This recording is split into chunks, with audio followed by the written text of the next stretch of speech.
Les marins, rapatriés à bord d'autres unités, reprendront le combat. Le Broadsword, réparé à la hâte, reprendra du service quelques jours plus tard. La guerre, impitoyable, ne laisse pas le temps au deuil.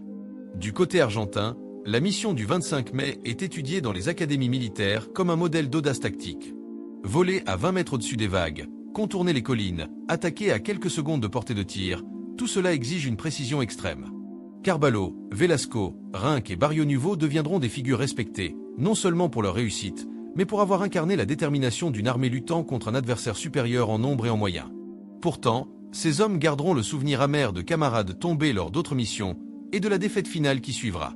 Au-delà de la bataille, le naufrage du Coventry souligne une vérité universelle. Dans la guerre moderne, aucune technologie n'est infaillible. Le courage, la ruse, la compréhension du terrain peuvent renverser les pronostics. Le commandement britannique réévaluera profondément sa stratégie de défense rapprochée, introduisant par la suite de nouvelles doctrines de coordination entre destroyers et frégates. De son côté, la Royal Navy honorera les morts du Coventry par une cérémonie sobre en pleine mer. Une couronne de fleurs sera déposée à l'endroit exact du naufrage, sur les coordonnées gravées dans la mémoire des marins. Des décennies plus tard, des plongeurs visiteront l'épave, gisant à près de 100 mètres de fond. Le navire repose sur le flanc bâbord, intact dans sa dignité, recouvert de coraux et d'anémones. Les plaques commémoratives déposées sur place rappellent les noms des 19 marins disparus. Les anciens du Coventry parleront d'une fraternité silencieuse, d'un lien indestructible entre ceux qui ont survécu et ceux qui reposent dans la mer.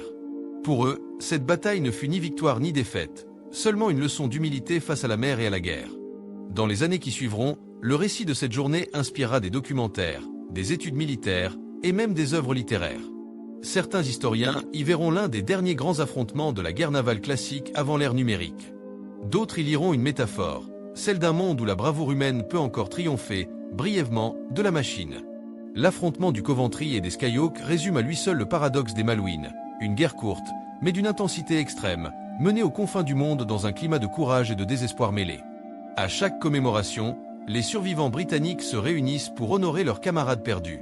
Art Dick, vieilli mais toujours digne, prononce les mêmes mots. Nous avons servi, nous avons perdu, mais nous avons tenu. De l'autre côté de l'Atlantique, les vétérans argentins déposent eux aussi des gerbes en hommage à leurs ennemis tombés. Le temps a effacé la rancune, laissant place au respect mutuel. Car au-delà des drapeaux et des ordres, tous étaient des hommes jetés dans un conflit qui les dépassait.